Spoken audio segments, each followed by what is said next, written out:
Founded in 1971 by Klaus Schwab, the World Economic Forum is steeped in authoritarianism and Marxist ideology. It's an ideology which is creeping into governments across the world.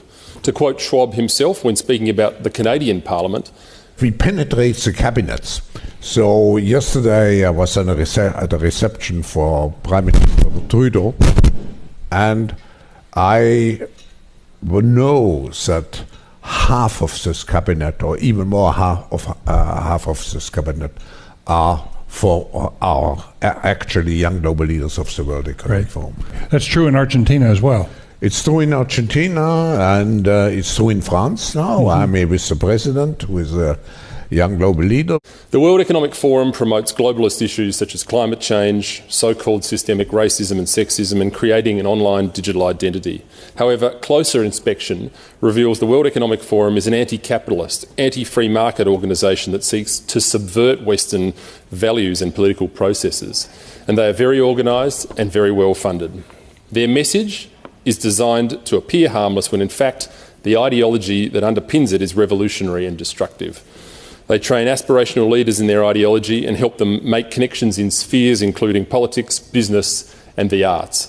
The World Economic Forum has consistently advocated for the harshest and most extreme COVID measures possible, including lockdowns, mandatory vaccinations, vaccine passports and mask mandates, despite these policies assaulting many of our basic liberties. The Forum believes that your freedoms should be minimised to prevent the imminent climate catastrophe, the one that's coming for 10 years and the last 50 years, by the way.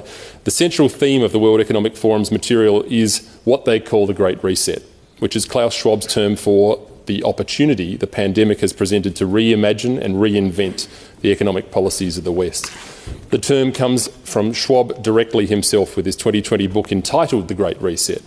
In a now deleted video titled 8 Predictions for the World in 2030, the World Economic Forum claimed that you'll own nothing and you'll be happy, a slogan that hits the same dystopian note as work makes you free and ignorance is strength.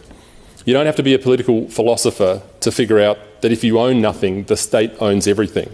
There's a word for this. It's called communism. The World Economic Forum and its affiliates shamelessly promote the abolition of private property, a central facet of Karl Marx's demented utopian ideology which led to the deaths of tens of millions of people worldwide in the 20th century.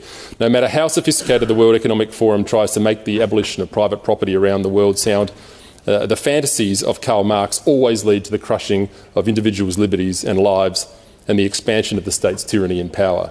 It is imperative that we pay close attention to the World Economic Forum and do all that we can to preserve liberty and reduce government intrusion in our lives. And if we fail to do so, the anti-democratic forces in the West will continue to march on, and we may wake up to an Australia that we no longer recognise. Australians deserve to know the extent to which the World Economic Forum's influence and infiltration of our country and how far it has gone, and we're going to find out.